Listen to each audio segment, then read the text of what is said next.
मणिपुर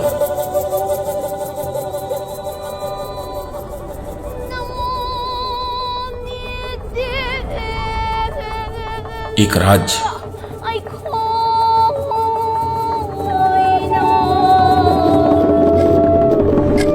3 साल।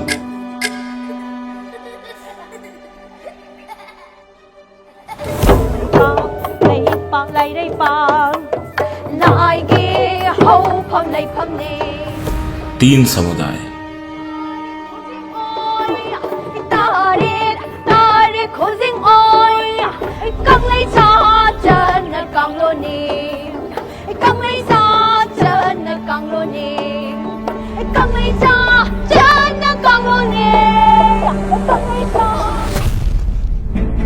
हिंसा,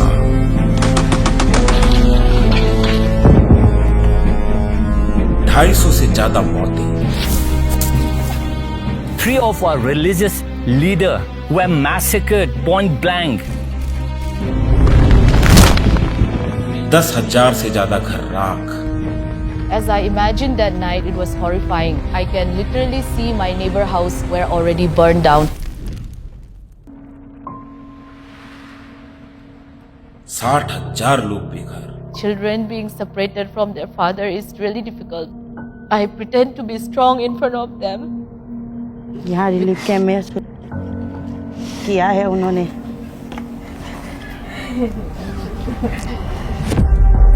ethnic violence, Why this has turned into hostage-taken crisis? आपको ये जो हरे टीन की जो बिल्डिंग दिख रही है, फिलहाल यहाँ पे 14 कुकी हॉस्टेज यहाँ पे हैं। Any harm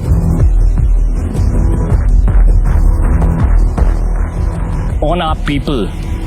I think a major conflict would be on your hand. It will be on your blood. Drugs, I myself, I injected him with drugs. After a few minutes, he passed away. Insurgency, If they come to this place, we're ready to fight it. They just say we are holding arms. 3 साल लंबी रुदाली जो कि दिल्ली की दहलीज तक आते आते दम तोड़ देती है। जो मणिपुर का बेटी और लोग है, ये हम इंडिया नहीं है क्या? बेटी को पढ़ाओ बोलता है, मगर हमारा बेटी लोग तो जिंदा जिंदा मर रहा है यहाँ मणिपुर में। मणिपुर, अ सॉन्ग ऑफ सोरो।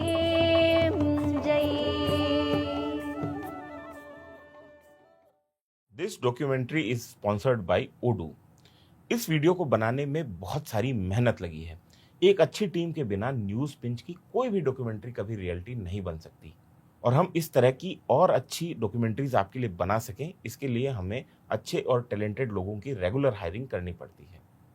पहले ये हायरिंग करने में बहुत दिक्कत होती थी।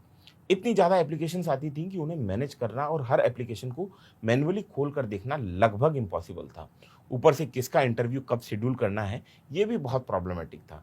लेकिन मेरी इस प्रॉब्लम को ओडू के रिक्रूटमेंट ऐप ने सॉल्व कर दिया है। इसमें मैं अपनी ज़रूरत के हिसाब से जॉब की पोस्टिंग्स कर देता हूँ और एक ही डैशबोर्ड पे सारी जॉब की पोस्टिंग का स्टेटस भी देख सकता हूँ, कितनी एप्लीकेशंस हैं, किन कैंडिडेट ने अप्लाई किया है और क्या शेड्यूल है वगैरह। इसमें से जो भी कैंडिडेट पसंद आता है उसे मैं बस एक ड्रैग एंड ड्रॉप करके हायरिंग के अगले स्टेज पर डाल देता हूँ। फिर बारी आती है इंटरव्यू शेड्यूलिंग की, जो कि काफ़ी आसान प्रोसेस है, क्योंकि कैंडिडेट खुद अपने इंटरव्यू का स्लॉट्स बुक कर सकते हैं। और जब कैंडिडेट फाइनल हो जाए तो ओडू से ही उसका ऑनबोर्डिंग भी शुरू हो जाता है, यानी हायरिंग से लेके ऑनबोर्डिंग तक सब कुछ एक ही जगह हो जाता है। और इस सर्विस के लिए मुझे कुछ भी पे नहीं करना पड़ता, क्योंकि ओडू पे फर्स्ट एप्लीकेशन लाइफ टाइम के लिए फ्री है। लिंक डिस्क्रिप्शन में है, आप भी हायरिंग के लिए ओडू का इस्तेमाल कर सकते हैं। ये तो हुई ओडू की बात। आखिर में हम अपनी बात कर लेते हैं, क्योंकि ये डॉक्यूमेंट्री हमने बहुत जतन से आपके लिए बनाई है। इसमें हमने मणिपुर कॉन्फ्लिक्ट के हर एंगल की पड़ताल की है। 15 दिन शूट चला है, 1 महीने से ज़्यादा एडिट में लगा है, बहुत सारी मेहनत, बहुत सारा पैसा खर्च हुआ है। अब मणिपुर फाइल्स आपके हवाले है। डॉक्यूमेंट्री को पूरा देखें, क्योंकि आखिर में आपको मणिपुर की वो तस्वीर दिखेगी जो आज तक आपको किसी ने नहीं दिखाई। दूसरा, इस डॉक्यूमेंट्री को लाइक करें, अपने दोस्तों के साथ शेयर करें, नीचे हाइप बटन आ रहा होगा उसे भी दबा दें। ये डॉक्यूमेंट्री और न्यूज़ पिंच आपके ही सपोर्ट से चल रहे हैं। अब ये आपकी जिम्मेदारी है कि हम अच्छा जर्नलिज्म कर सकें, आपके मुद्दे उठा सकें, जरूरी मुद्दे उठा सकें। चलिए अब चलते हैं मणिपुर की कहानी।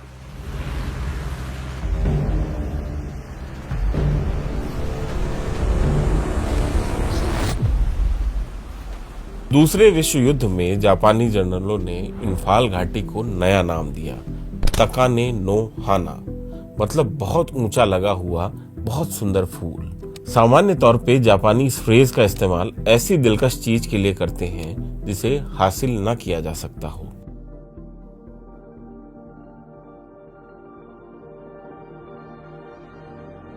चारों तरफ पहाड़ी से घिरी हुई इम्फाल वैली का भूगोल उसे बाहरी आक्रमणों के खिलाफ एक मजबूत बख्तर देता है, लेकिन यही भूगोल अब उसके लिए एक अभिशाप बन गया है।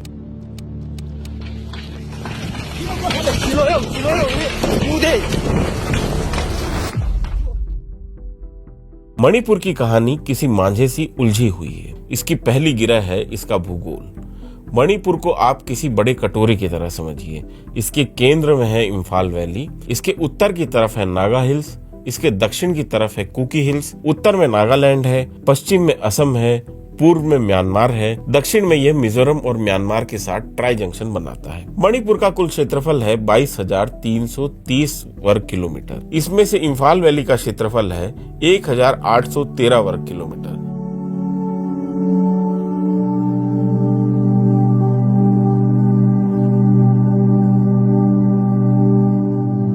मणिपुर का टोटल एरिया है उसको दो भागों में डिवाइड कर सकते हैं। पहला भाग हो गया वैली का रीजन और दूसरा एरिया हो गया हिल रीजन, जो कि वैली के चारों तरफ है। तो ये लगभग 90% वहां का एरिया बनाता है। अब आ जाए पॉपुलेशन की बात करें तो जो 10% वैली का रीजन है वहां पे मणिपुर की लगभग 60 से 70% पॉपुलेशन निवास करती है। और यहीं अगर हम आपका हिल रीजन देखें तो हिल रीजन जो कि 90% लैंड मास है वहां पे, और वहां की पॉपुलेशन का लगभग 10 से 15% हिस्सा ही वहां पे निवास करता है। आबादी और जमीन के बीच का यह गैर बराबर बंटवारा मणिपुर के तनाव की जड़ में है। The people of the hills, the people of the valleys, they come from different ethnic groups.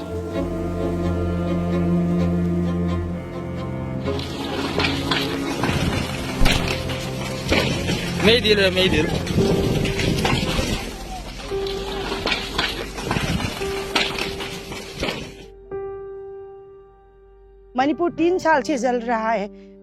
PM Modi ji से हमारा एक अपील है कि एक बार हमारे मणिपुर को एक बार अपने आंखें खोल के देख लीजिए, क्योंकि मणिपुर इतना हम परेशान में है, इतना हम वो मुसीबत में है। क्या हम मणिपुर का बेटी लोग, हमारे औरत लोग, मणिपुर का बेटी और लोग है, ये हम इंडिया नहीं है क्या? हम अलग स्टेट का, अलग जगह का नहीं है, हम भी इंडिया है। बेटी बचाओ बेटी बढ़ाओ बोलता है, बेटी को पढ़ाओ बोलता है, मगर हमारा बेटी लोग तो जिंदा जिंदा मर रहा है यहाँ मणिपुर में। ना पढ़ाई ना लिखाई ना कुछ भी नहीं अच्छी तरह से हो रहा है। इसलिए मोदी जी से अपील है कि जल्द से जल्द हमारे इस जो हाल में मणिपुर जी रहा है, इससे कृपया हमें शांति चाहिए, हमें जस्टिस दीजिए, यही कहना है।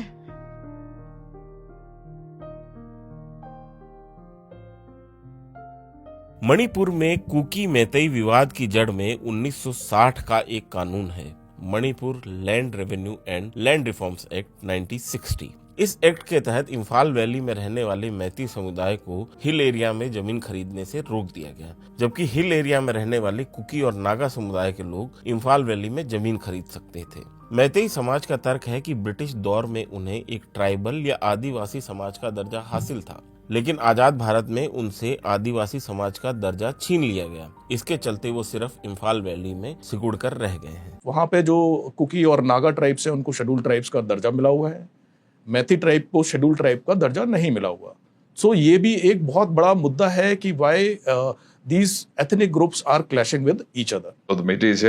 यहाँ मैतेई ये समझते हैं कि उनकी जमीन सिकुड़ती जा रही है और वो कहीं और नहीं जा सकते, वो यहीं वैली में फंस कर रह गए हैं। इस तरह का भाव यहाँ पर है और पहाड़ी इलाकों में दूसरे किस्म का परसेप्शन बना हुआ है कि सारा डेवलपमेंट वैली में ही हो रहा है, हिल्स में नहीं आ रहा।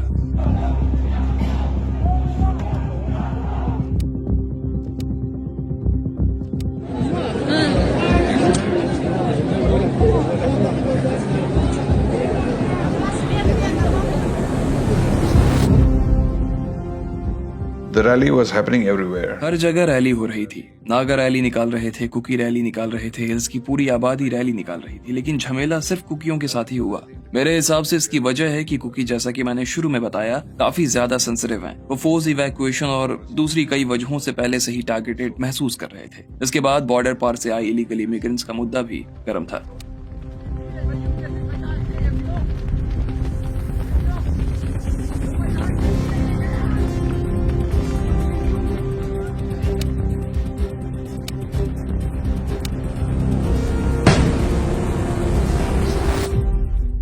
यह पहली बार नहीं है जब मैतेई समुदाय ने आदिवासी दर्जा हासिल करने की मांग रखी थी। इसका इतिहास 1981 से शुरू होता है। पिछले 40 सालों में मैतेई समुदाय को ट्राइबल लिस्ट में शामिल करने का प्रस्ताव 2 बार रिजेक्ट हो चुका है। पहली बार 1982 में जब रजिस्ट्रार जनरल ऑफ इंडिया ने मणिपुर सरकार की तरफ से भेजे गए प्रस्ताव को यह कहते हुए रिजेक्ट कर दिया कि मैतेई समुदाय में आदिवासी समुदाय जैसे गुणधर्म नहीं दिखते हैं। दूसरी बार 2001 में यूनियन ट्राइबल मिनिस्ट्री की तरफ से हो रहे रिव्यू के दौरान मणिपुर सरकार से सुझाव मंगवाए थे केंद्र सरकार ने। तत्कालीन मुख्यमंत्री नीपा मच्छा सिंह ने रजिस्ट्रार जनरल ऑफ इंडिया के 1982 के ऑब्जर्वेशन से सहमति जताई और मैतेई समुदाय को आदिवासी समुदाय में शामिल करने से इनकार कर दिया। 27 मार्च 2023 को मणिपुर हाई कोर्ट ने मैतेई ट्राइबल यूनियन की याचिका पर सुनवाई करते हुए आदेश दिया कि राज्य सरकार केंद्र सरकार को मैतेई समुदाय को ट्राइबल लिस्ट में शामिल करने का प्रस्ताव भेजे, लेकिन राज्य सरकार द्वारा प्रस्ताव भेजने भर से कोई समुदाय ट्राइबल लिस्ट में शामिल नहीं हो जाता। Registrar general, national tribal commission, cabinet, संसद और आखिर में राष्ट्रपति की मुहर लगनी जरूरी है। यह एक लंबा प्रोसेस है, लेकिन इस आदेश के बाहर आते ही पहाड़ी इलाकों में रहने वाले कुकी और नागा समुदाय थोड़े असहज हो गए। हाईकोर्ट के इस आदेश के खिलाफ all tribal student union of Manipur के कॉल पर मणिपुर हिल एरिया में सॉलिडेरिटी मार्च निकाला गया। तारीख थी 3 मई 2023। दूसरी तरफ मैतेई समुदाय द्वारा इस मार्च के खिलाफ वैली इलाकों में प्रदर्शन किया जा रहा था, लेकिन शाम आते आते यह प्रदर्शन एक हिंसक झड़प में बदल गया।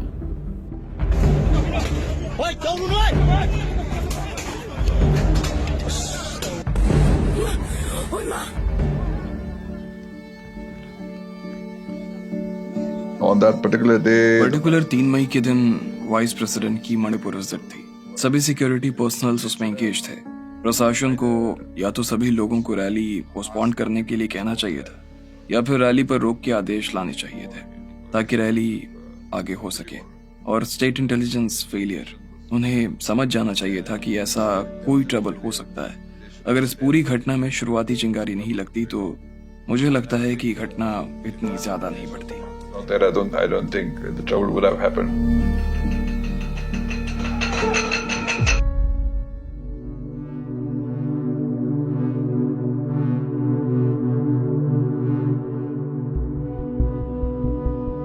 इम्फाल का बाहरी इलाका है और ये फिलहाल एक मैती रिलीफ कैंप में बदला हुआ है।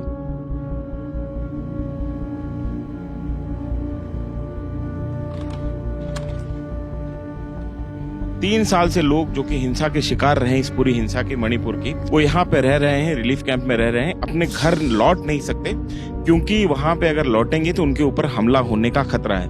कुछ लोगों के पर्सनल लॉसेस हैं, कुछ लोगों का घर छूटा हुआ है। उन्होंने जो है शाम को 5-5:30 बजे तरह साइकिल बोलकर उधर है कुकी के गांव, उस तरफ से पूरा मर्द औरत, कोई हाथ में बंदूक होगा, कोई दाव है, कोई डंठा है, सब कुछ करके हम लोग को, यानी कि उन्हों को दिल में तो मारने के लिए सोच कर आए हुए हैं।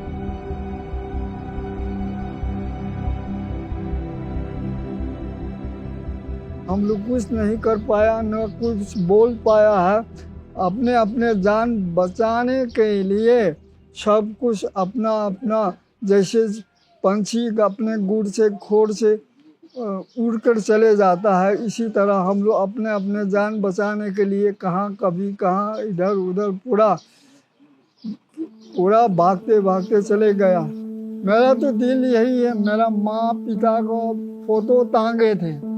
पैसा तो हम कमा सकता है, काम करके पैसा 1-2 पैसा कम भी मिले तभी भी मिलेगा ना हमको, लेकिन मेरा माँ और पिताजी का घर में टांगा हुआ फोटो मेरा माँ पिता का फोटो, वो अभी कहाँ से मिलेगा?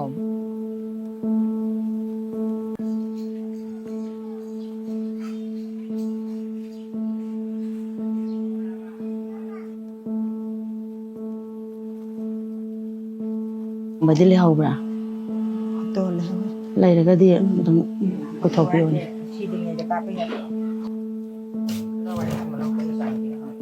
ओ सिदले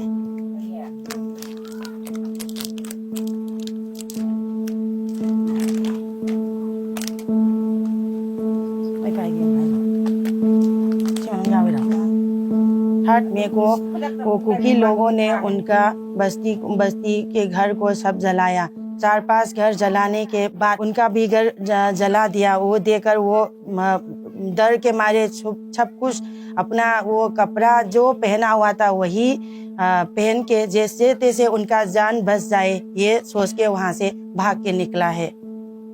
कोसाम बोमेट की कहानी किसी त्रासदी से कम नहीं है। मई 2023 में हुई हिंसा के चलते उनका घर बार जला दिया गया। दर दर की ठोकर खाते हुए वे इम्फाल के इस रिलीफ कैंप में पहुंचे। कोई दे दो। 25 अगस्त 2025 की शाम जब वो घर लौटे तो उनकी 6 साल की बेटी ने उनसे चॉकलेट दिलवाने की जिद की, लेकिन बोमेट की जेब खाली थी।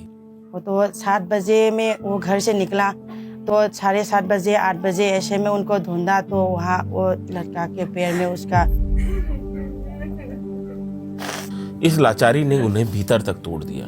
वे घर से निकले और फिर कभी घर लौट के नहीं आए। और उनका एक बेटी है, वो बोल नहीं पाता है। उसका बेटी है सही काम उसको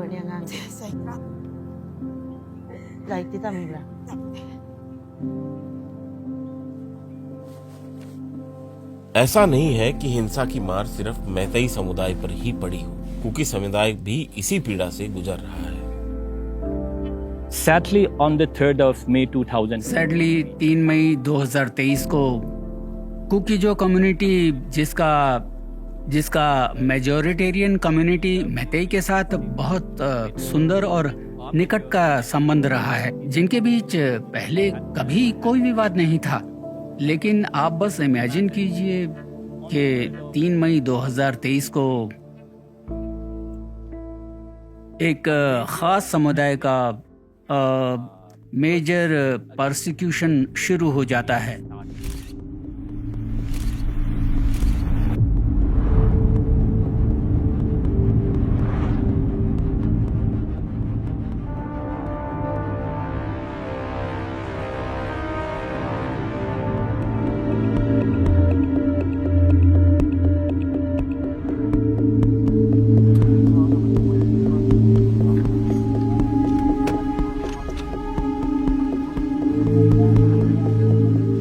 ये मणिपुर का कुकी बाहुल्य वाला चूड़ा चांदपुर जिला है।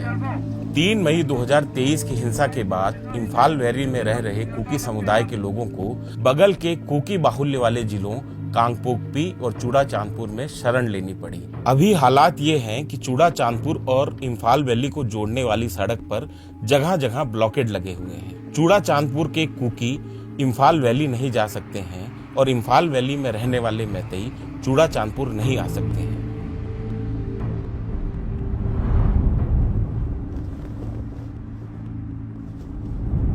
Somebody I know. मैं किसी शख्स को जानता था जिसकी शादी कुकी महिला से हुई थी। उसने मुझे कॉल किया। उसने मुझे बताया कि एक जगह घर जल रहे हैं। तो मैं जल्दी से बाहर गया, लेकिन गलत पते पहुंचा। मैंने लोगों से पूछा, यहाँ तक कि उस समय तक पुलिस को भी नहीं पता था कि इम्फाल में कोई घटना हुई है। फिर मैंने फायर ब्रिगेड की एक ट्रक देखी। मैंने उसका पीछा किया। वहां पर 2 कार चल रही थी, एक्चुअली जल चुकी थी। और फिर अगले दिन हर जगह कोहराम मचा हुआ था। It was mayhem everywhere.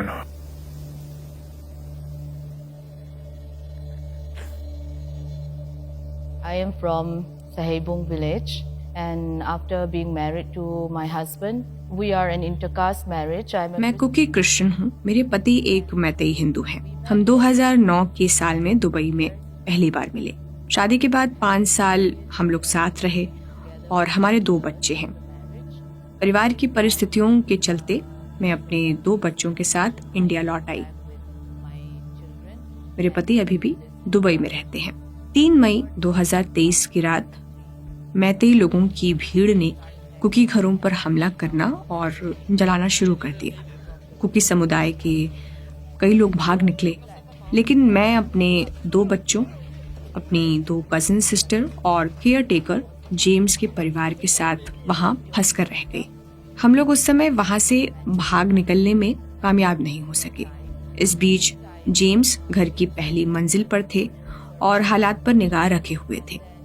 इस बीच जेम्स की वाइफ भागती हुई मेरे पास आकर बोली, दीदी आप जेम्स को कॉल करो, वो मेरा कॉल नहीं उठा रहे। पहले मैंने अपने बच्चों को बुलाया। मेरे दोनों बच्चे बुरी तरह से डरे हुए थे और रो रहे थे। मेरी दोनों बहनें कांप रही थी, वो बेचैन थी। हम लोग उस समय बहुत असहाय महसूस कर रहे थे और सिर्फ एक चीज मेरे दिमाग में उस वक्त घूम रही थी कि मैं एक कुकी की बेटी हूँ, मेरे अंदर कुकी का खून बह रहा है, मैं दुश्मन मैतेई के हाथों नहीं मारी जाऊंगी। मैंने अपने बच्चों को अपनी तरफ खींचा और कहा, 3 की गिनती पर मैं कहूंगी भागो और हम सब भागना शुरू कर देंगे। वो बहुत भयानक रात थी। आज भी मैं उस रात को याद करके सिहर जाती हूँ। मेरे घर की पहली मंजिल से मैं ये देख सकती थी कि मेरे पड़ोस का घर जला दिया गया है। फिर मुझे जेम्स और उसकी पत्नी मैरी का भी कोई पता नहीं चल पा रहा था। इस समय तक मेन रोड पर बने सभी घरों को आग के हवाले कर दिया गया था। हम दूर से सिलेंडर के फटने की आवाज सुन सकते थे। आसमान में चारों तरफ धुआं छाया हुआ था। वो रात सच में बहुत ज्यादा डरावनी थी।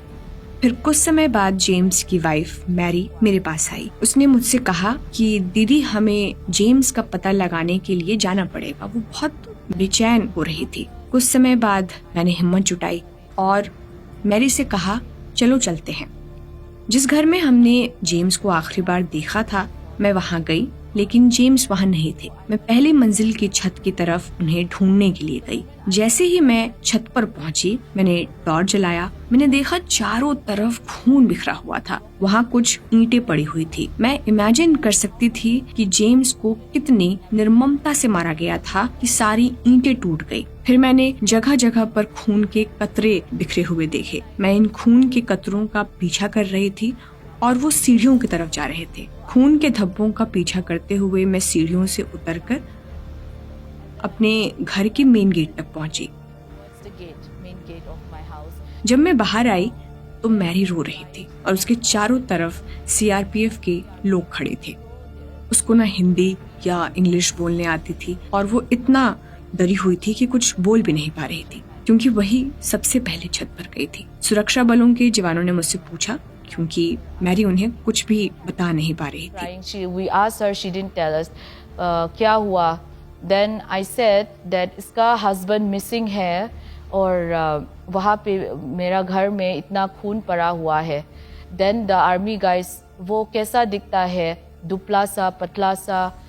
And I said हाँ और वो एक ब्लैक हाफ पैंट भी पहना है। I said then they guessed it। हाँ हम जब पेट्रोलिंग में आया तो हम एक लड़का को देखा था रास्ते पे पड़ा हुआ है, तो हम वो उसको उठा के सीजा हॉस्पिटल में लेके गया फॉर इमरजेंसी।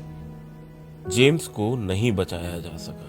हालात इतने खराब थे कि जेम्स के परिवार को जेम्स के अंतिम संस्कार के लिए इम्फाल की मोर्चरी से शव हासिल करने में महीनों लग गए। दिसंबर 2025 में मेरे बच्चों के पिता दुबई से गुवाहाटी आए थे। हम सब गुवाहाटी में मिले। हम लोगों ने 4 दिन का वक्त साथ में बिताया। इसके बाद क्योंकि मेरे ससुर क्रिटिकल कंडीशन में थे और उनकी सर्जरी होनी थी, तो मेरे पति को इम्फाल के लिए निकलना पड़ा। फिर मेरे पति अपने बूढ़े माँ बाप का इलाज करवाने में बिजी हो गए। मेरे पति और बच्चे सिर्फ 4 दिन एक साथ रह पाए। बच्चों को पिता से बिछड़ता देखना बहुत मुश्किल है।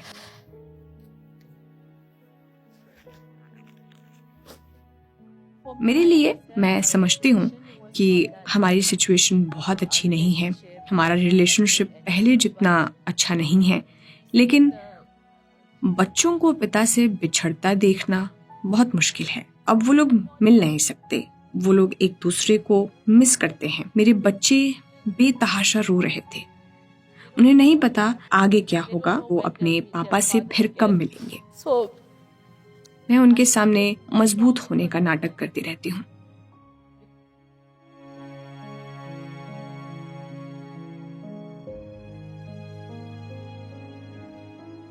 कुकी समुदाय मई 2023 की हिंसा के लिए तत्कालीन मुख्यमंत्री एन बीरेन्द्र सिंह को जिम्मेदार मानता है। बीरेन्द्र सिंह खुद मैतेई समुदाय से आते हैं। उन पर आरोप है कि उन्होंने कुकी समुदाय के खिलाफ हिंसा करने वाली मिलिशिया आरामबाई तेंगोल का समर्थन किया। The reason why मैं बात कर रहा हूँ कुकी जो कम्युनिटी और बाकी ट्राइबल कम्युनिटीज की भी, 3 मई को हमें आदिवासी समाज के प्रोटेक्शन के लिए खड़ा होना पड़ा। ये एक ट्राइबल सॉलिडेरिटी मूवमेंट था, लेकिन ऐसा क्यों हुआ कि एक कम्युनिटी को निशाना बनाया गया? ये वाकई दुखद था। इमेजिन कीजिए एक सीएम, एक चीफ मिनिस्टर, जिसको संवैधानिक लोकतंत्र के अंदर सभी लोगों का सीएम होना चाहिए था, लेकिन वो सिर्फ एक कम्युनिटी का सीएम बनकर रह गया और इसीलिए कुकी जो कम्युनिटी को अपने लिए सेपरेट एडमिनिस्ट्रेशन की डिमांड करनी पड़ी।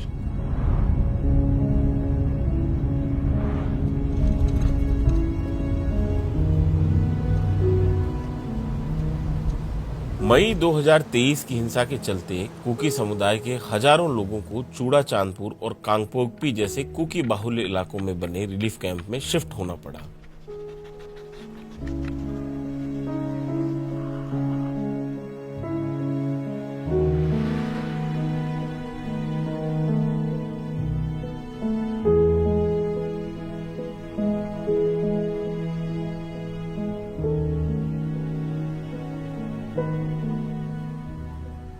पिछले 3 साल से ये लोग अपने घर लौटने की राह देख रहे हैं, लेकिन इनके साथ घटी हिंसा के निशान अब भी साफ देखे जा सकते हैं।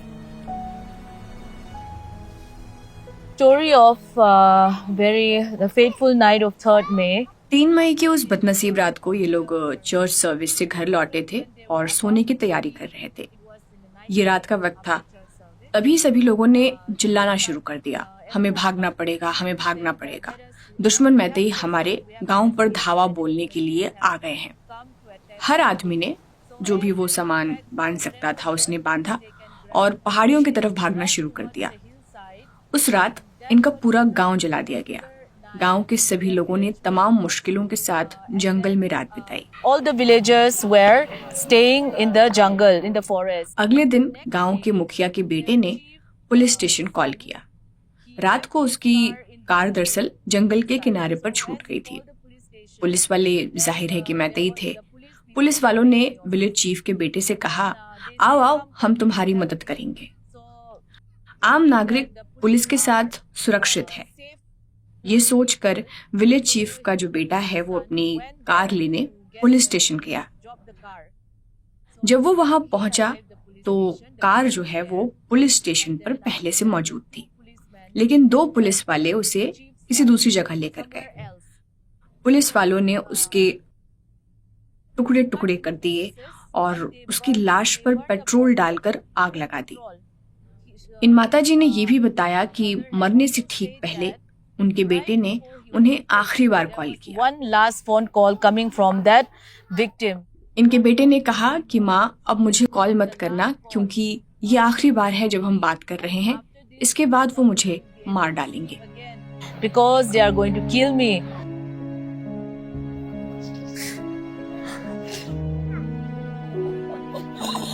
कभी तो कभी नहीं कि थे ने कभी। I think they, मेरा मानना है कि उन्होंने इस मामले को मिसहैंडल किया। उन्हें हर जगह सख्त कार्रवाई करनी चाहिए थी। उन्हें स्ट्रिक्ट कर्फ्यू लगाना चाहिए था।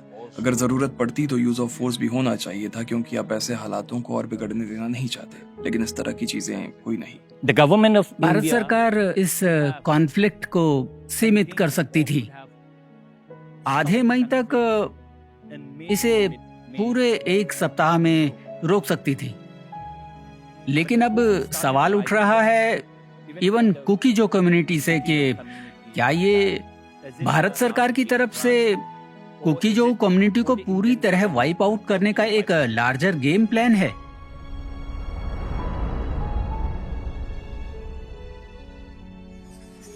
मणिपुर में 3 साल से चल रही हिंसा में अब एक नया मोर्चा खुल गया है। अब तक इस कॉन्फ्लिक्ट से दूर रहा नागा समुदाय अब कुकी समुदाय के खिलाफ हिंसक संघर्ष में उलझता दिखाई दे रहा है। पूरी कहानी की शुरुआत होती है एक छोटे से गांव लिटान से। घटना की शुरुआत 7 फरवरी को लिटान से हुई। वहां स्टर्लिंग नाम के नागा युवक को कुकियों ने लिटान में बहुत बुरी तरह पीटा था।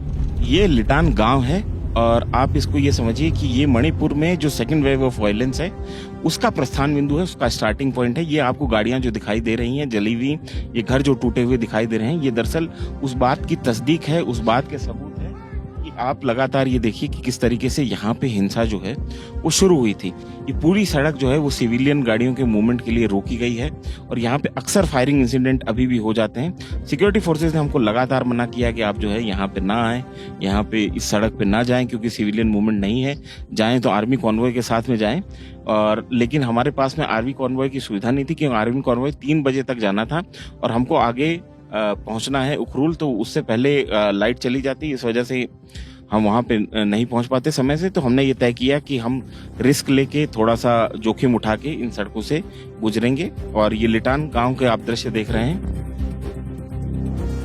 ये ट्रक जो हैं ये आपको दिखाई देंगे यहाँ पे फ्रंट में कि किस तरीके से रुके हुए हैं, जिनका मूवमेंट पूरी तरीके से रिस्ट्रिक्ट कर दिया गया है। ये महीनों से यहाँ पे फंसे हुए हैं, ये ट्रक इसी तरीके से खड़े हुए हैं। बहुत तकलीफ चल रहा है, खाना पीना भी बहुत तकलीफ चल रहा है। यहाँ से वहाँ तक थोड़ा सा किलोमीटर है, 15 किलोमीटर है। 15 किलोमीटर का रास्ता भी नहीं तो छोड़ रहा है ना ये लोग। हम लोग को कम से कम ड्राइवर लोग को तो यहाँ से तो खाली गाड़ी है, छोड़ देने से तो हम लोग को भी प्रॉब्लम सॉल्व हो जाता। घर में भी तो जाने नहीं सक रहा है ना, सामने में तो ईद है, हम लोग का तो बहुत परेशानी हो रहा है। तो कोई जाने का रास्ता भी नहीं है, खान पीने के भी बहुत तकलीफ है। यहाँ में कोई दुकान उकान नहीं है, यहाँ में जैसे तैसे चल रहा है हम लोग। लिटान की घटना बढ़ते बढ़ते एक मेजर कॉन्फ्लिक्ट की ओर बढ़ गई। आप देखेंगे तो वहां दूसरे कुकी सेटलमेंट नहीं है। नेशनल हाईवे 202 पर आपको कोई डोमिनेशन नहीं मिलेगा। अब मणिपुर समझिए तो मणिपुर में जो हिली एरिया है वहां पे कुकी और नागा समुदाय जो है, एक गांव नागा एक गांव कुकी इस तरीके से बसावट रही है कि ऐसा नहीं है कि पूरा इलाका जो है, कुछ इलाकों में ऐसा है कि कंप्लीटली एक समुदाय का डोमिनेंस है, लेकिन बहुत सारे इलाके ऐसे हैं जहाँ पे आधा टाउन जो है वहाँ पे कुकी भी है, नागा भी है। तो इस किस्म की स्थिति है यहाँ पे मणिपुर में बसावट की। पूरे हाईवे पर 4 से 5 किलोमीटर के दायरे में ही कुकी सेटलमेंट है, लेकिन ये जानना बहुत ही डिसअपॉइंटिंग है कि वहां पर central security forces, Assam rifle, state security forces की ह्यूज डोमिनेंस है। इसके बावजूद मणिपुर के लोग, खास तौर पर उखरुल, कामजोंग के लोग एक vital important lifeline national highway 202 का उपयोग नहीं कर सकते हैं। इस सड़क पे हम जा रहे हैं, यहाँ पे कोई भी सिविलियन गाड़ी जो है उसको अलाउ नहीं किया है फोर्सेस ने, क्योंकि यहाँ पे अक्सर जो है फायरिंग के इंसिडेंट हो जाते हैं। कई जगहों पे स्नाइपर शॉट के भी खबरें जो हैं हमको मीडिया में सुनने को मिली हैं कि इस हाईवे से जो गाड़ी जा रही थी उस पे स्नाइपर से शॉट लिया गया। तो एक तरीके से आप समझ लीजिए कि हम जान हथेली पे लेके इस सड़क पे रवाना है, ये दिखाने के लिए जो है न्यूज पिंच यहाँ पे मणिपुर में है और ये सड़कें हम बहुत रिस्क ले रहे हैं।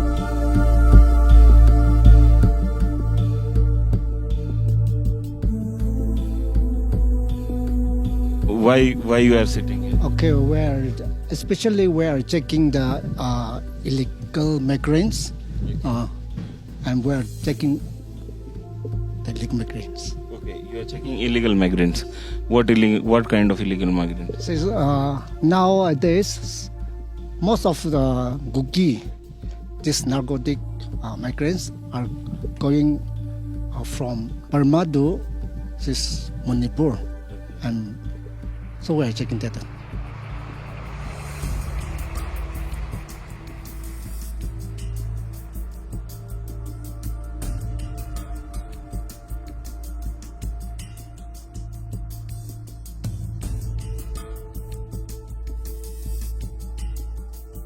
3 of our religious leaders were massacred point blank.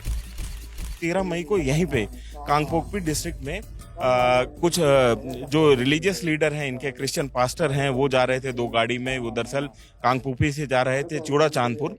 अभी आप जब हालात देखेंगे, हम आपको मैप पे दिखाएंगे कि अगर जो ये आप मैप देख रहे हैं स्क्रीन पे, इससे आपको समझ में आएगा कि बीच में इम्फाल वैली है और एक साइड में कांगपोकपी पड़ता है, एक साइड में चूड़ा चांदपुर पड़ता है। 2023 से जो हालात बने हुए मणिपुर में, उसमें ये स्थिति है कि कुकी लोग जो है वो इम्फाल वैली में नहीं जा सकते हैं। तो उन्होंने एक अल्टरनेट रास्ता ढूंढा था, कांगपोकपी जो कि कुकी डोमिनेटेड जिला है, वहां से चूड़ा चांदपुर जो कि दूसरा कुकी डोमिनेटेड जिला है, वहां जाने के लिए, जिसको जर्मन टाइगर रोड बोलते हैं। ये एक मान लीजिए कि टेम्परेरी रास्ता है जिससे ट्रेवल कर रहे थे लोग, ताकि वो इम्फाल वैली जाने से बच पाए। और उस रास्ते पे जो है एम्बुश हुआ 13 तारीख को, जहां पे 3 जो रिलीजियस लीडर हैं कुकी समुदाय के, कुकी जो समुदाय के, उनको मौत के घाट उतार दिया गया। ये साफ साफ दिखता है कि सबको पता है कि वो गाड़ी, उस पे लिखा हुआ था फ्रंट पे कि वो पास्टर्स लोग का गाड़ी है, TBA थादो बप्टिस्ट एसोसिएशन का गाड़ी था। But still knowing the fact that it's the vehicle of the pastors, they ambushed them and that's very heartbreaking for us. So मैं यही बोलना चाहूंगी, जो पास्टर्स को मारा गया है, by like we are Christian at first place, so as a Christian हम तो उनको forgive कर रहे हैं, but justice तो मिलना चाहिए at any cost। 13 मई को कुकी पास्टर की हत्या के बाद कुकी और नागा समुदाय के बीच एक हॉस्टेज क्राइसिस शुरू हुआ। कुकी मिलिटेंट संगठन KNA ने 20 नागाओं को अगवा कर लिया। इसके जवाब में नागा विलेज गार्ड्स ने 30 कुकी समुदाय के लोगों को बंदी बना लिया। Primary concern of today's protest is for 2 reasons. Firstly, because of the illegal and continued detention of 14 of our hostages, taken hostages in Senapati. And the second primary reason we are protesting here today is for the fulfillment of the Charter of Demands that was submitted to the Government of India days ago, recently. So we have these 2 objectives for organizing this protest today, and we are organizing in a democratic way. But this form of protest should not be misconstrued as acceptance of justice. If there is a need to be, the Kuki-Zo people will not compromise anything for the lives and safety of our individuals. सरकार की दखल के चलते दोनों समुदायों ने 14 hostage छोड़ दिए।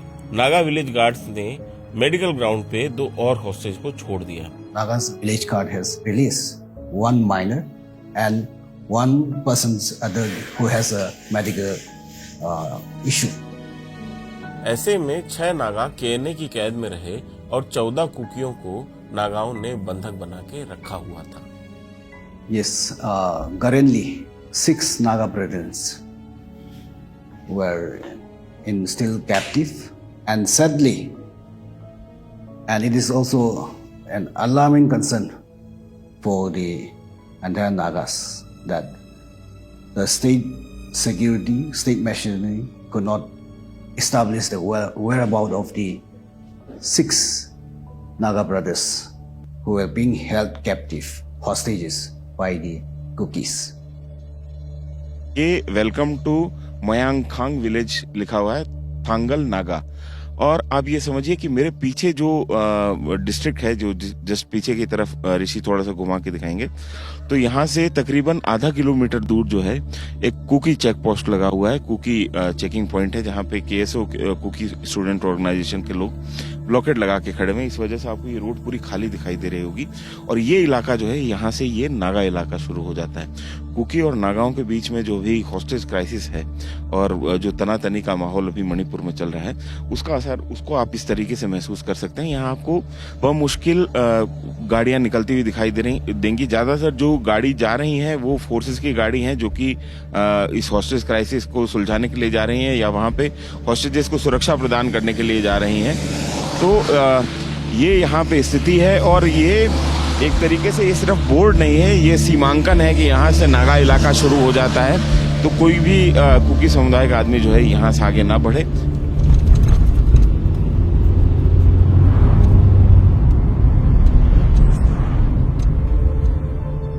न्यूज पिंच फिलहाल खड़ा हुआ है मणिपुर के सेनापति डिस्ट्रिक्ट में।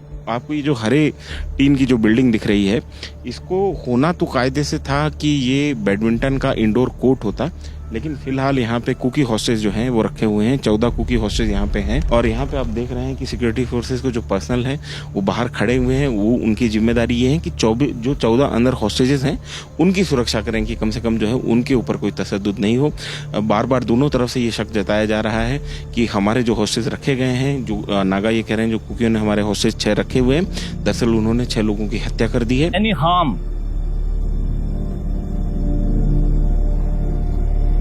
on our people, I think a major conflict would be on your hand, it will be on your blood. A month after being abducted during the Naga Kuki hostage crisis, 6 Naga men were found dead in Manipur. Naga Kuki समुदाय के बीच 1 महीने तक चले hostage crisis का खूनी अंत हुआ। 5 जून को यूनाइटेड नागा काउंसिल की मध्यस्थता के बाद नागा विलेज गार्ड्स ने 14 कुकी हॉस्टेज को रिहा कर दिया। इसके अगले ही दिन खबर आई कि 6 नागा हॉस्टेज के सड़े गले शव बरामद किए गए हैं। इस खबर ने पूरे कॉन्फ्लिक्ट को फिर से हिंसक बना दिया। 5 जून को कांगपोकपी जिले में नागा मिलिटेंट्स ने एक कुकी गांव पे हमला किया, घर जलाए गए, 3 लोगों को मार डाला गया। इसके बाद 11 जून के रोज कामजोंग जिले के कुलतुह गांव को निशाना बनाया गया, 7 घर जलाए गए और कुकी समुदाय के 2 लोगों को मौत के घाट उतार दिया गया।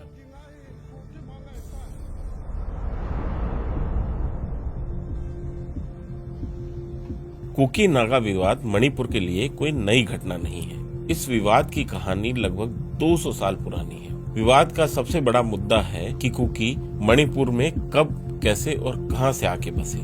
कुकी चिन मिजो जो एक बड़ा समुदाय है जो कि बांग्लादेश के चटगांव हिल्स, म्यांमार के चिन हिल्स, भारत के मिजोरम और मणिपुर के इलाकों में बसा हुआ है। लेकिन मणिपुर में कुकी के बाहरी होने के विवाद के पीछे एक ब्रिटिश पॉलिटिकल एजेंट का हाथ है।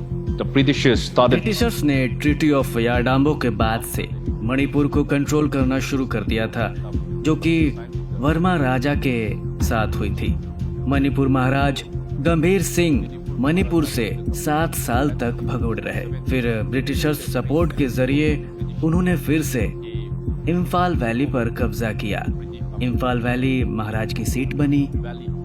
इसके बाद ब्रिटिशर्स ने कुछ समुदायों, खास तौर पर कुकियों को इम्फाल वैली की बाहरी किनारे पर बसाना शुरू कर दिया था, जिसके जरिए ताकि बाद में वो राजा की रक्षा कर सके और अपना प्रशासन है वो चला सके। कहानी शुरू होती है 1844 में। म्यांमार के चिन और लुसाई हिल्स के इलाके में कुकियों का एक कबीला सुकते बहुत मजबूती से उभर रहा था। उसने दूसरे कबीलों को उत्तर की तरफ धकेलना शुरू किया। लिहाजा मणिपुर में लगभग 2000 नए कुकी रिफ्यूजियों की आमद हुई। इस समय तक इम्फाल वैली नागा रेड्स की वजह से परेशान थी। उस समय मणिपुर के अंग्रेज political agent colonel William McCulloch ने इन नए आए शरणार्थियों का इस्तेमाल रणनीतिक बढ़त के लिए करने की सोची। उन्होंने इम्फाल वैली के दक्षिण में कई स्ट्रेटेजिक लोकेशंस पे कुकी शरणार्थियों को बसा दिया। तब ये कुकी इम्फाल वैली में मौजूद मैतेई राज के लिए फर्स्ट लाइन ऑफ डिफेंस के तौर पे देखे जाते थे। विलियम मैकुलो ने इन्हें नाम दिया न्यू कुकी और इनके गांव को नाम दिया गया सिपोई विलेजेस। नागाओं का आरोप है कि कुकी म्यांमार से आके भारत में बसे हुए हैं और उन्होंने नागाओं की जमीन पर कब्जा कर रखा है। We don't have... हमारे संविधान में एक ऐसी लाइन नहीं है जो कहती है कि आप इंडिजिनस हैं। बिल्कुल गलत। हर आदमी इंडिजिनस है। लेकिन हमारे संविधान में एक शब्द है आदिवासी, जिसका मतलब है ट्राइबल। मैं ट्राइबल हूँ। आदिवासी एक हिंदी शब्द है, तो कानूनी रूप से आदिवासी शब्द ही सही है और हम सही हैं। कुकी जो समुदाय ने 1917 से 1919 तक अंग्रेजों के खिलाफ जंग लड़ी थी, इस बात से आपको क्या समझ में आता है? कुकी जो समुदाय ने अंग्रेजों के खिलाफ जंग क्यों लड़ी? मेरे लोग, मेरे पुरखे पॉलिटिशियंस नहीं थे। कुकी हिस्ट्री का दूसरा बड़ा मोड़ आता है 1917 में। यह पहले विश्व युद्ध का दौर था। ब्रिटिश हुकूमत को उस समय सामान ढोने के लिए पोर्टर्स की जरूरत थी। नॉर्थ ईस्ट से ब्रिटिश सेना की लेबर कोर के लिए भर्तियां शुरू हुई। कुकी लोगों ने ब्रिटिश हुकूमत की लेबर कोर का हिस्सा बनने से साफ इनकार कर दिया। कई कुकी चीफ ने अंग्रेजों के खिलाफ विद्रोह शुरू कर दिया। कुकी इसे एंग्लो कुकी वॉर के तौर पे याद करते हैं, लेकिन नागा स्मृतियों में ये युद्ध बहुत अलग तरीके से दर्ज है। इतिहास के प्रोफेसर लाल डेना अपनी किताब हिस्ट्री ऑफ मॉडर्न मणिपुर में लिखते हैं, अप्रैल 1918 के अंत तक कुकी विद्रोहियों ने आसपास के गांवों पर कई क्रूर हमले किए। अगले 3 महीने में 19 गांवों पर धावे बोले गए, जिसमें 193 लोग मारे गए और 26 लोग लापता हो गए। इन हमलों के कुछ कारण पुराने विवाद भी थे। अक्टूबर 1918 में 20 कबुई नागा गांवों पे हमला किया गया और उन्हें जला दिया गया, जिसमें 85 से अधिक लोगों की जान चली गई। ये हमले मुख्य रूप से लाइयांग गांव के प्रमुख टिंडोंग द्वारा करवाए गए थे, जिसने नदजांग के कुकी गांव पर कबुई नागाओं के हमले के प्रतिशोध में कबुई नागाओं के खिलाफ युद्ध की घोषणा कर रखी थी। ब्रिटिश दौर में पड़ी यह गांठ आजादी के बाद भी जारी रही। ब्रिटिश एम्पायर के खिलाफ ये उनकी जंग थी, इसलिए वो इसे एंग्लो कुकी वॉर कहते हैं। हम कह सकते हैं कि कुकी फोर्सेस ने अपने ब्रिटिशर्स मास्टर के खिलाफ विद्रोह किया, लेकिन ये एंग्लो वॉर जैसी ऐसी कोई चीज नहीं थी। Kuki Anglo War. Of course, the British turned their attention to Europe because the war was. Of course, Britishers ने अपना ध्यान यूरोप पर केंद्रित रखा था, क्योंकि वहाँ विश्व युद्ध चल रहा था। यहाँ तक कि असम राइफल्स के 3000 ट्रुप्स गोरखा राइफल्स के साथ लड़ने के लिए गए हुए थे। शेक्सपियर के मुताबिक यहाँ कोई नहीं था जो इस मामले पर ध्यान दे पाए, लेकिन अगर आप पैटर्न देखेंगे, जैसे ही विश्व युद्ध खत्म हुआ, सैनिक लौटने लगी। Once the war ended there and the troops returned. Kuki और नागा दोनों ही समुदाय अनुसूचित जनजाति में आते हैं, लेकिन दोनों समुदायों के बीच जमीन के मालिकाना हक को लेके परंपराएं बहुत अलग हैं। अब ये परंपराएं टकराव की वजह बन रही हैं। If you look at history, cookies are a little mobile. अगर आप हिस्ट्री देखेंगे तो कुकी घुमंतू हैं। उनके गांव अक्सर तेजी से बढ़ते हैं। आज एक गांव है, कल कुछ समय बाद वहाँ 2-3 गांव हो जाएंगे। लैंड ओनरशिप पैटर्न थोड़ा अलग है। नागाओं में जमीन की ओनरशिप कम्युनिटी के पास है और कुकियों में जमीन का मालिक विलेज चीफ होता है। गांव के दूसरे लोग बटाईदार होते हैं। तो अगर कोई आदमी रसूखदार या इन्फ्लुएंशियल हो जाता है तो वो विलेज चीफ के नीचे नहीं रहना चाहता, वो दूसरी जगह जाकर अपना गाँव बसा लेता है। अगर चीफ के 2-3 बेटे हैं तो वो भी अपना अलग गाँव बसा लेते हैं। तो इस तरह से गांवों का जो फैलना है वो जारी रहता है, क्योंकि वहाँ पर नागा समुदाय के लोग भी रह रहे हैं। उन्हें लगता है कि कुकी उनकी जमीनों में घुस रहे हैं। ऐसे में दोनों समुदायों के बीच टकराव जो है वो बहुत ज्यादा बना रहता है। One community starts spreading their villages into their land. There's going to be friction. Naga और कुकियों के बीच सबसे हिंसक दौर था साल 1992 से 1997 तक। 5 साल चले हिंसा की इस दौर की शुरुआत एक किडनैपिंग से हुई थी। अप्रैल 1992 चंदेल जिले का मुरेह कस्बा। यह कस्बा भारत और म्यांमार के बीच का बॉर्डर टाउन है, व्यापार और स्मगलिंग का मेजर रूट। यहाँ एक कुकी युवक अगवा हो जाता है। अगले दिन उसकी लाश आसपास के जंगल में मिलती है। कुकी सिविल सोसाइटी संगठन आरोप लगाते हैं नागा उग्रवादियों पर। इस घटना के अगले दिन कुकी स्टूडेंट ऑर्गेनाइजेशन या केएसओ एक क्विट नोटिस जारी करता है। इसमें नागाओं को मुरे खाली करने के लिए 24 घंटे का समय दिया जाता है। सितंबर 1992 में कुकी वॉर डिक्लेरेशन कमेटी एक नोटिस जारी करके बाकायदा नागाओं के खिलाफ जंग की घोषणा कर देती है। दूसरी तरफ यूनाइटेड नागा काउंसिल भी 1972 के बाद नागा इलाकों में बसे कुकी समुदाय के लोगों को घर खाली करने के लिए 24 घंटे का समय देती है। यहाँ से शुरू हुआ हिंसा और प्रतिहिंसा का दौर अगले 5 साल तक चलता रहा। इसमें कुल 470 कुकी और 207 नागा मारे गए, हजारों बेघर हुए। 2870 कुकी और 2582 नागा घर जला दिए गए। 300 के करीब कुकी गांवों का नामो निशान मिटा दिया गया। फिर इनकी आबादी बढ़ने लगी। कुकी ग्रुप की आबादी हिली एरिया में 1990 के शुरुआती सालों में बढ़ना शुरू हो गई। इनकी शुरुआती आइडिया था कि इंटरनेशनल हाईवे पर अपना वर्चस्व लिया जाए। ऑफ कोर्स फिलहाल जो मोरेह आप देखते हैं, जहां ट्रेडिंग है, हब ट्रेडिंग है, इंटीग्रेटेड चेक पॉइंट है, वो उस समय नहीं था। लेकिन पीवी नरसिंहा राव ने 1992 में लुक-ईस्ट पॉलिसी का प्लान शुरू किया था। वो प्लान जरूर मौजूद था। उन्हें पता था कि आने वाले समय में ये इम्पोर्टेंट ट्रेड कॉरिडोर बनेगा। बॉर्डर के उस तरफ भी काफी आबादी है। ये लोग मोरेह के अलावा चंदेल टेंगनोपाल रूट को भी कंट्रोल करना चाहते थे।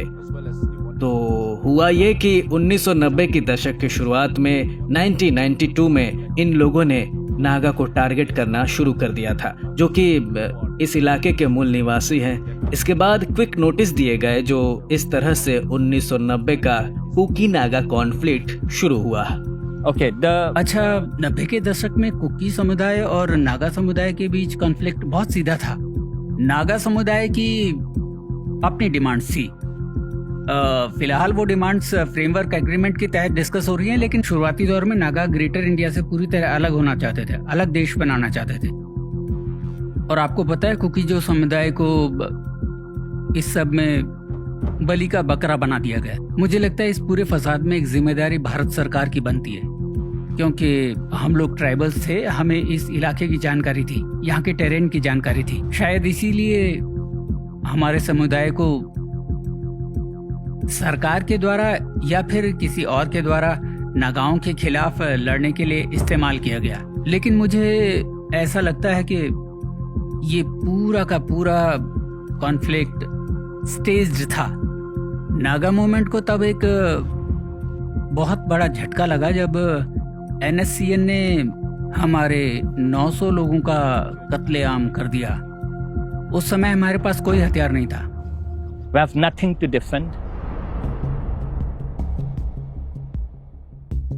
मणिपुर की गुत्थी का सबसे उलझा हुआ और हिंसक सिरा है मिलिटेंट ऑर्गेनाइजेशन। लेकिन अगर आप नॉर्थ ईस्ट की मिलिटेंसी को कश्मीर या सेंट्रल इंडिया के चश्मे से देखेंगे तो गच्चा खा जाएंगे। इस पूरे मामले को समझने के लिए आपको 1967 के साल में चलना पड़ेगा। बर्मा और चीन के यूनान प्रोविंस को जोड़ने वाला पागवा पास। 1967 की सर्दियों में चीनी बॉर्डर पोस्ट पर तैनात सैनिकों के होश फाख्ता हो गए। 100 हथियारबंद लोगों की टुकड़ी उनकी पोस्ट की तरफ बढ़ रही थी। इनके हाथों में दूसरे विश्व युद्ध में बढ़ती गई ली एनफील्ड राइफल्स थी। चीनी कुछ समझ पाते इससे पहले इस टुकड़ी के एक 30 साल के नौजवान ने अपनी वर्दी पर लगे लाल बैज की तरफ इशारा करते हुए कहा, माओ जेडोंग। फिर वो कुछ सेकंड के लिए रुका और जोर से चिल्लाया, लिन बियाओ। उसके बाद उसने तीसरा नाम फेंका, झाओ एनलाई। नौजवान ने चीनी कम्युनिस्ट पार्टी के 3 बड़े नेताओं का नाम चिल्लाकर बोला था। उसके इस करतब का जादुई असर हुआ। चीनियों ने अपने बॉर्डर पोस्ट का दरवाजा इस टुकड़ी के लिए खोल दिया। जिस नौजवान ने इस करतब को कर दिखाया था उसका नाम था थुइया लेंग मोइवा, एक मणिपुरी नागा। मोइवा ने 26 अक्टूबर 1966 में अपने 100 साथियों के साथ ये सफर बर्मा के नागा हिल्स से शुरू किया था। 3 महीने और 3 दिन पैदल चलने के बाद वो पागवा पास पहुंचे थे।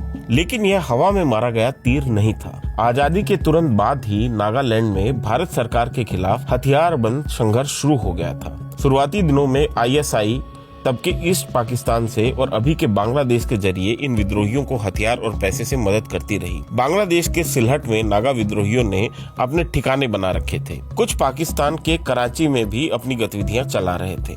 नागा लीडर मोऊ गुइजान ने साल 1962 के जून में लंदन की अपनी यात्रा खत्म की और लौटते वक्त कराची में रुके। भारत और चीन के बीच युद्ध से चंद महीने पहले ही हो रही यह मुलाकात अहम थी। मोऊ गुइजान के पाकिस्तानी मेजबान ने उन्हें एक चीनी दोस्त से मिलवाया, जिसने उन्हें हथियार और दूसरी मदद देने का वायदा किया। जनवरी 1967 में मुइवा का चीन पहुंचना नॉर्थ ईस्ट की इंसर्जेंसी में चीनी दखल की आधिकारिक शुरुआत था। मणिपुर में कुल 31 मिलिटेंट ग्रुप हैं। इन्हें मोटे तौर पे 2 भागों में बांटा गया है। पहला है वैली बेस्ड मिलिटेंट ग्रुप या VBMG, दूसरा है हिल बेस्ड मिलिटेंट ग्रुप या HBMG। पहले हुए वैली बेस्ड इंसर्जेंट ग्रुप और दूसरे हुए हिल बेस्ड इंसर्जेंट ग्रुप। तो वैली बेस्ड इंसर्जेंट ग्रुप में बेसिकली वो इंसर्जेंट ग्रुप आते हैं जो कि मैती कम्युनिटी से हैं, जैसे UNLF हुआ, आपका KYKL हुआ, KPC हुआ, प्रीपाक हुआ, PLA हुआ। तो ये सारे वैली बेस्ड ग्रुप कहे जाते हैं, जो कि प्रेडोमिनेंटली इसमें जो इंसर्जेंट है वो मैथी कम्युनिटी को बिलोंग करते हैं। इसमें UNLF है, इसके साथ भारत सरकार का सीज फायर हो रखा है, और बाकी के जो 4 ग्रुप हैं वो ऐसा कहा जाता है कि अभी भी उनके उपस्थिति म्यांमार में है और उनको सेफ हेवन मिला हुआ है। सो ये आता है संपर्क की किस तरीके से वैली बेस्ड ग्रुप जो है उनका म्यांमार कनेक्शन क्या है। बेसिकली जो बचे हुए ग्रुप है जो म्यांमार में है, वहाँ की चिन स्टेट के शेंगोंग रीजन में ऐसा कहा जाता है कि उनके कैंप्स हैं और वहाँ पे वो शरण लिए हुए हैं। कहीं हम बोलते हैं कि हमारा सीज फायर है, कहीं कहीं हम बोलते हैं कि हमारा सस्पेंशन ऑफ ऑपरेशन है, सू जिसे बोलते हैं, और कहीं कहीं बोलते हैं कि हमने MOU साइन कर लिया है। तो ये इन तीनों चीज़ों में क्या डिफरेंस है? अगर हमें इंसर्जेंसी को समझना है और इसकी जो भी गतिविधियां की सरकार के साथ क्या तालमेल हुआ है, तो हमें इन तीनों में डिफरेंस जानना बहुत ज़रूरी है। तो सबसे पहले बात करते हैं सीज फायर की, जो कि सबसे पहले NSCN-IM एंड NSCN-K के साथ भारत सरकार का हुआ 1995 एंड 2005 में। हमने सीज फायर का शब्द का इस्तेमाल किया, तो बाद में सरकार को रियलाइज हुआ कि भाई सीज फायर तो उसके साथ होता है जो आपका दुश्मन होता है, जो एक, जैसे मान लीजिए हमारा दुश्मन पाकिस्तान है फॉर एग्जांपल, अगर हमारे साथ उनका युद्ध होता है तो जब युद्ध विराम होगा तो हम उसको सीज फायर बोलेंगे। ये तो हमारे अपने ही लोग हैं जो कि एक इंसर्जेंसी में या जो भी इनकी आइडियोलॉजी थी उसमें लिप्त होकर हिंसा कर रहे थे, तो इनके साथ जो भी हमारा संघर्ष विराम है उसको सीज फायर कहना उचित नहीं है। तो ये सरकार को बाद में रियलाइज हुआ। अब बात करते हैं कुकी इंसर्जेंट ग्रुप की। कुकी इंसर्जेंसी लगभग 80 के दशक में स्टार्ट हुई और लगभग 92 से लेकर 97 तक कुकी और नागा ग्रुप्स के बीच में काफी खूनी संघर्ष देखने को मिला। अभी प्रेजेंट की बात करें तो लगभग 22 के करीब इनके ग्रुप हैं, जो कि दो मेजर ऑर्गेनाइजेशन, जिसे KNO बोलते हैं, Kuki national organisation, and UPF, that is united people's front. तो ये दो मेन अम्ब्रेला ऑर्गेनाइजेशन है कुकी ग्रुप की, जिसमें 14 ऑर्गेनाइजेशन, जो कि 14 स्प्लिंटर छोटे ग्रुप हैं, वो KNO के अंडर में आते हैं, और बचे हुए 8 जो है वो UPF के अंडर में आते हैं। सो इन सारे ग्रुप का 2005 में सस्पेंशन ऑफ ऑपरेशन हुआ भारत सरकार के साथ। यहीं पे जब कुकी ग्रुप के साथ हमारा संघर्ष विराम हुआ तो उसे सस्पेंशन ऑफ ऑपरेशन, जिसे सू भी बोलते हैं, वो हुआ। उसमें क्या होता है कि सस्पेंशन ऑफ ऑपरेशन में जो भी मिलिटेंट काडर होते हैं, लिस्टेड काडर, उनको कैंप में रहना होता है, जिसे सू कैंप बोलते हैं। जैसे कुकी के केस में सभी लोग जानते होंगे कि जब सीज फायर हुआ था, जब सू हुआ था, तो उस समय लगभग 14 कैंप बनाए गए थे, जो कि 2023 के क्लैशेस के बाद उसको रिवाइज करके 12 कर दिया गया, और अभी सुनने में आ रहा है कि शायद उसकी संख्या 10 कर दी जाएगी ताकि बेटर एडमिनिस्ट्रेशन हो सके। तो ये होता है सस्पेंशन ऑफ ऑपरेशन। अब बात आती है कि MOU क्या होता है। अब आपका सस्पेंशन ऑफ ऑपरेशन चल रहा है, फिर सरकार की बातचीत चल रही है उन ग्रुप के साथ, और फिर आप एक अंडरस्टैंडिंग पे पहुंच जाते हो कि भाई इसके आगे हम इस तरीके से रहेंगे, एक तरीके का अग्रीमेंट है, तो उसे हम MOU कहते हैं। तो ये यहाँ हमारी बात क्लियर हो जाती है कि भाई cease fire, suspension of operation और MOU में क्या फर्क है। Kindly come back to Kaprang. I think that there will be some guys who were blocking the road. Yes.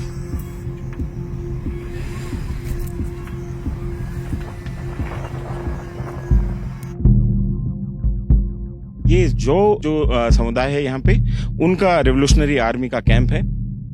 Moses, they call me Moses Njomi.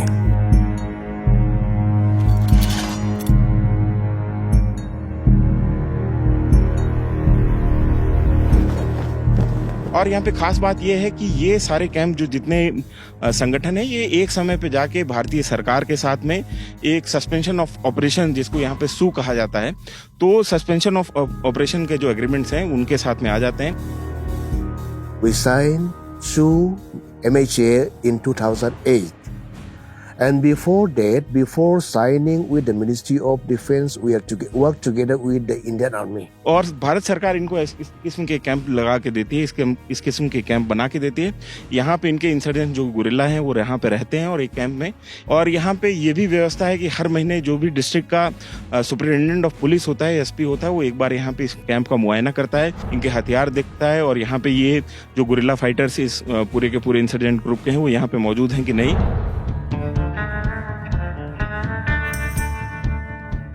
First weapon you hold, what was the weapon? 16, M1. We call it M16.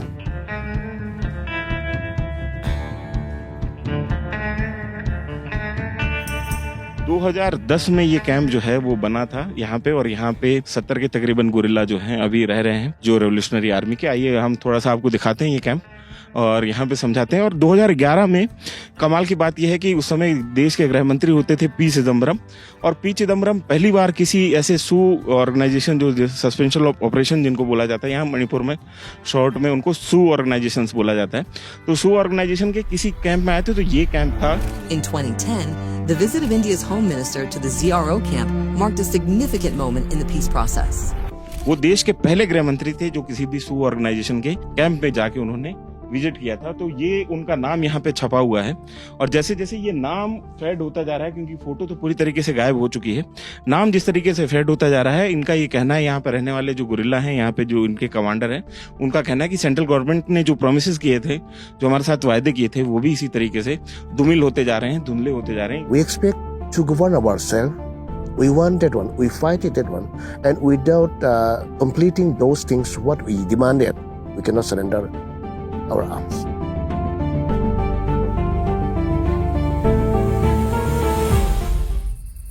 There are states within the state. Are you willing to share your land with the No. Metis? There is no chance to share. It is our land. And we don't allow other people to occupy it. They just say we are holding arms. If they come to this place, we are ready to fight it. The Metis peoples are blaming that we are all refugees from Myanmar. That is totally false. We are not refugees. We are Indians. 18 months after the Myanmar military launched a coup, the country is in the midst of a brutal civil war. ऐसा कहा जाता है report के मुताबिक कि जितने भी cookie community वाले मिलिटेंट ग्रुप हैं, तो वहाँ पे जो चिन रेजिस्टेंस आर्मी है उनके साथ मिलके म्यांमारी सेना के खिलाफ युद्ध लड़ रहे हैं।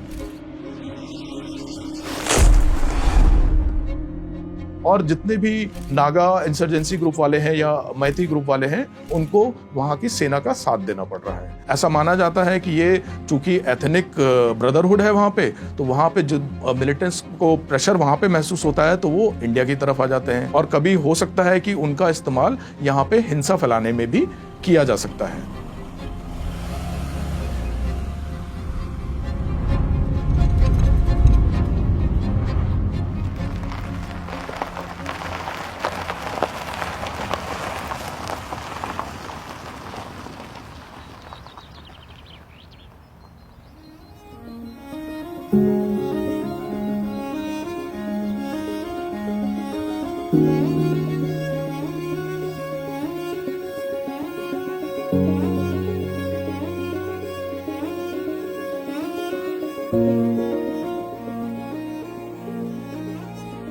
My village, Joro, is situated in the extreme corner of Kamjong district, bordering to Myanmar. On 7th May of this month, GNAB and BDF militants from Burma, they came and attacked our village.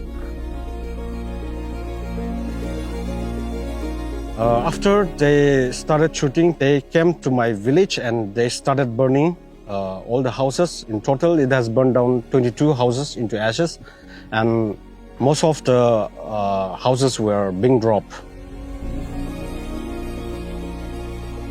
70-80 के माफी आया है, सब sophisticated weapon है, RPG और क्या machine gun, LMG, ऐसा सब मिला के चला के हम लोग को ये भगा दिया है। हम लोग का बहुत तकलीफ हुआ है, गाँव लोग को आग चला दिया। ये कुकी नेशनल जो आर्मी है बर्मा की तरफ जो आया, और हम लोग का ये कहना है कि जम्मू एंड कश्मीर में जो दूसरा देश के पाकिस्तान की तरफ अटैक करता है, पहलगाम जो भी हो अटैक किया, तो हम लोग का प्राइम मिनिस्टर भी कंटेम करता है और नेशनल होम मिनिस्टर भी कंटेम करता है।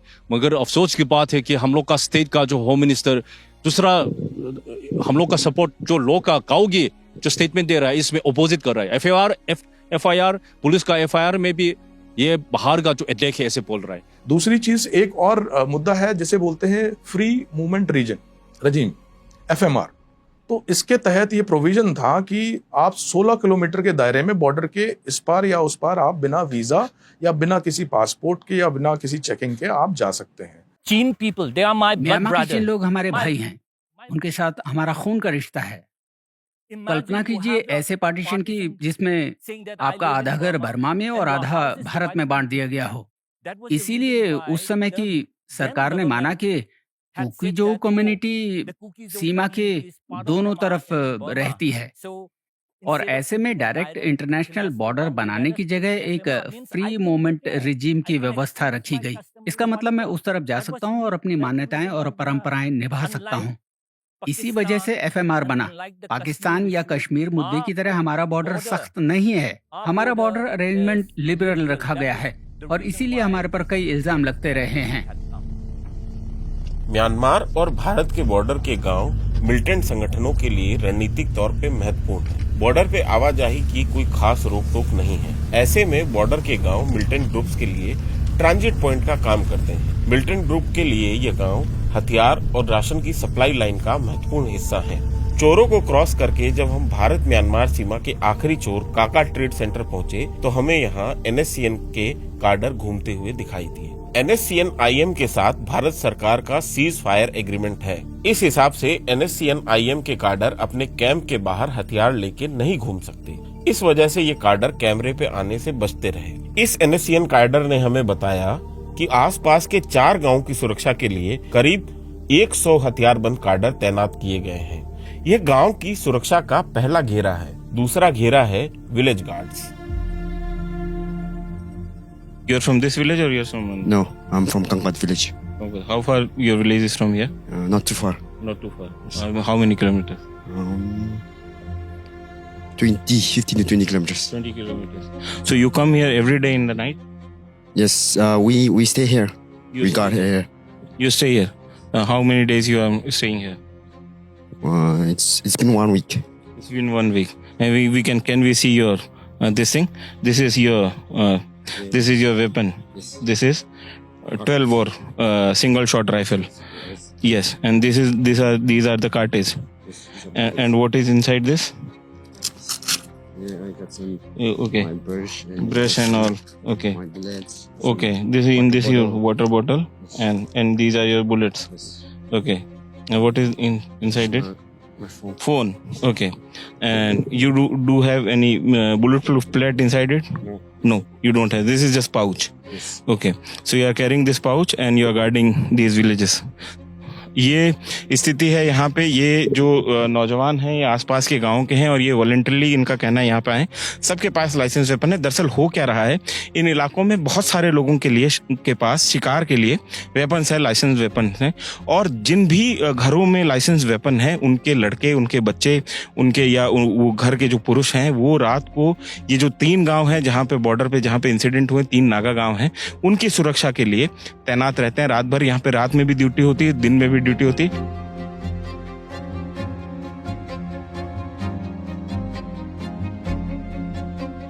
चोरों पे हुए हमले के 5 दिन बाद म्यांमार के एक गांव मोलनोई पर भी इसी किस्म का हमला हुआ। मोलनोई एक कुकी गांव है जो म्यांमार की सीमा में 2 किलोमीटर अंदर स्थित है। इस गांव को KNA-B का बेस माना जाता है। इस हमले का आरोप NSCN-IM के ईस्टर्न फ्लैंक पर लगा है। मोलनोई पर हुए हमले को चोरों के बदले के तौर पे देखा जा रहा है, लेकिन मामला इतना सीधा नहीं है। म्यांमार दुनिया में अफीम और सिंथेटिक ड्रग्स के प्रोडक्शन का बड़ा केंद्र है और ये कुख्यात गोल्डन ट्रायंगल का भी हिस्सा है। यहाँ से ड्रग स्मगल होके भारत आती है। Militant group in drug smugglers को सेफ पैसेज देते हैं, अफीम के खेतों की सुरक्षा करते हैं। ये इन मिलिटेंट ग्रुप के लिए कमाई का सबसे बड़ा जरिया बना हुआ है। तो गोल्डन ट्रायंगल क्या है? ये एक तरीके का जियोग्राफिकल अरेंजमेंट है जिसमें 3 कंट्री आती हैं, म्यांमार, थाईलैंड एंड लाओस।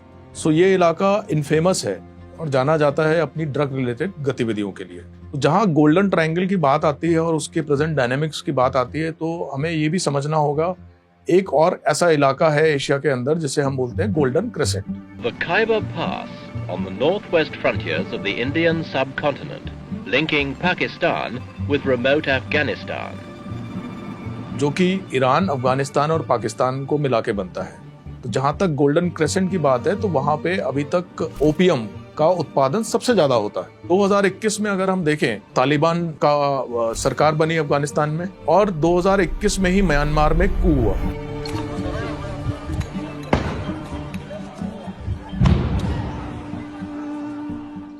तो एक तरफ तालिबान ने जहां तक स्टैंड लिया कि वो ओपियम की खेती बंद करेंगे, तो वहीं अगर हम देखें आंकड़ों से, अगर हम एनालाइज करें तो हम पाते हैं कि 2021 से लेके अभी तक म्यांमार वाले रीजन में, that is in golden triangle, जो ओपियम की खेती है वो लगभग कई गुना बढ़ी है। तो जाहिर सी बात है कि जहां पे रूट खुला हुआ है, जहां पे एथनिक डिवाइड है, जहां पे लॉ एंड ऑर्डर सिचुएशन इतनी अच्छी नहीं है, तो वो उसी रूट का इस्तेमाल करेंगे।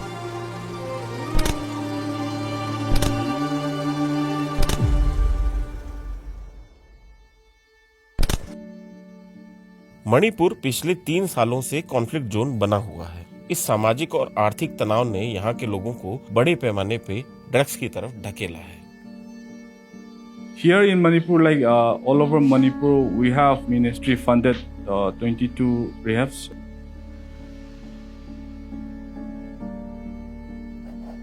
पिछले 2-3 सालों में the cases of addiction has been increasing. People of all ages, जैसे adolescents, young adulthood, middle-aged people, all are affected. All can be affected, and the cases has been increasing in the last 2-3 years. How old you were? I was like 16. 16. तो वो कैसे use किया? क्या story है उसका?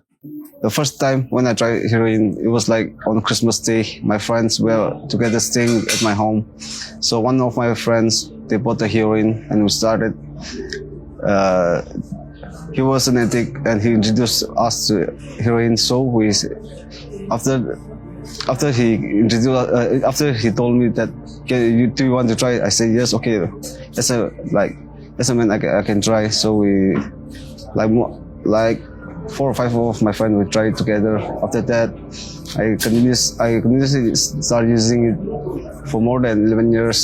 Peer pressure, ये social instability और कहीं जाने में, फिर लोगों के साथ social support, social cycle जो stable होना चाहिए, वो disturb होने की वजह से people fall into this kind of drug abuse होता है।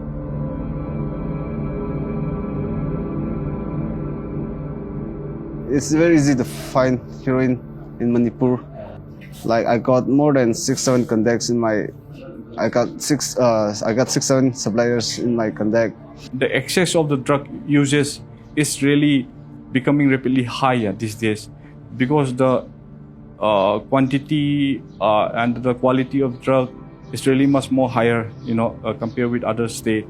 The substance they get from this one Myanmar is really easily available out here.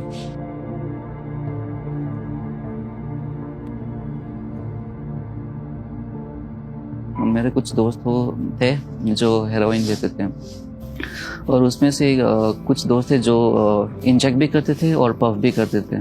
तब मेरे जब दोस्त थे तो मुझे इंजेक्शन से थोड़ा सा अनकंफर्टेबल फील होता था। तब फिर मैंने पफ जो है हेरोइन वो पफ लेना स्टार्ट किया। मैं पफ ऑलमोस्ट 8-9 महीने मैंने पफ किया। उसके बाद जो दोस्तों के साथ मिलता था जो कि वो ड्रग्स करते थे, पफ करते थे और कुछ लोग इंजेक्ट भी करते थे, तो फिर उन लोग को देखता अनकंफर्टेबल तो फील होता था, लेकिन जैसे उन लोग का नशा देखता था कि ऐसा लगता था कि बहुत अच्छा, उन लोग को बहुत मज़ा आ रहा है, like they are into another world, feeling like a paradise. तो heroin is a very addictive illegal drug जो बहुत कम ड्यूरेशन में people get addicted to it. तो इसके जो प्रॉब्लम्स है उसके social life, the type of control over the use, बहुत ही जल्दी में people lose control of it. फिर रिस्की फैक्टर्स बहुत सारे आते हैं। फिर हेल्थ कंडीशन बहुत, विड्रोवल सिम्टम्स, हेल्थ कंडीशन बहुत दिखने को मिलती है इसमें, because it's very destructive kind of drug. They can communicate a lot of diseases, namely HIV. So India में मणिपुर में क्या बाकी इंडिया से केसेस ज़्यादा हैं HIV के? The HIV affected cases in Manipur, it is 0.8% of the total population, while in all of India it is 0.2%, which is 4 times more than the rest of the India. How you realize that I should de-addict from that? Like it was last year on September, my dad passed away. After that, I took a commitment that I will stop using heroin. So it's been more than like 7-8 months I have been staying clean from drugs. Scar is still on me. The scar is still on my hand. Any incident you regret most? Incident? Yes. You did something when you were high, now you regret. If you want to share, there is no pressure. Like the most the regretful one is like making my best friend pass away because of me. He was high, but still I give him the another shot, I myself injected him the drugs. He was still high, I know it, but he was still asking me, so I just gave it, and he was on the spot. He got overdose, and after a few minutes he passed away. That because of me, that incident that I regret the most. तो आखिर में मणिपुर के हिस्से में क्या आया? इतिहास में हुआ रक्तपात और वर्तमान में हुए कत्लो गारत की सारी मज्जा मणिपुर अपने माथे पे ढो रहा है। मणिपुर पिछले 3 सालों से अथाह पीड़ा में है, और अगर अभी इसे नहीं समझ पाए तो ऐसे समझिए कि 3 भाइयों का आपस में भयंकर झगड़ा चल रहा है। लकीरें खून से खींची जा चुकी हैं।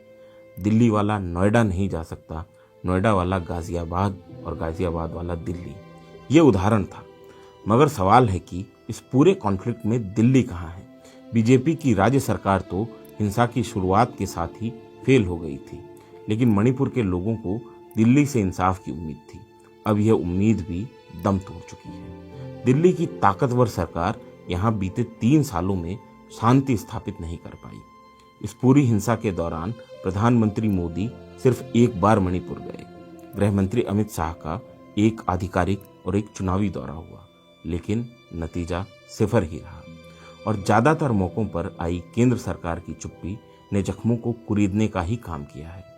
नक्सलवाद का खात्मा अगर मोदी सरकार और गृह मंत्री अमित शाह की सबसे बड़ी उपलब्धि है, तो मणिपुर की हिंसा सबसे बड़ा फेल्योर क्यों ना कहा जाए।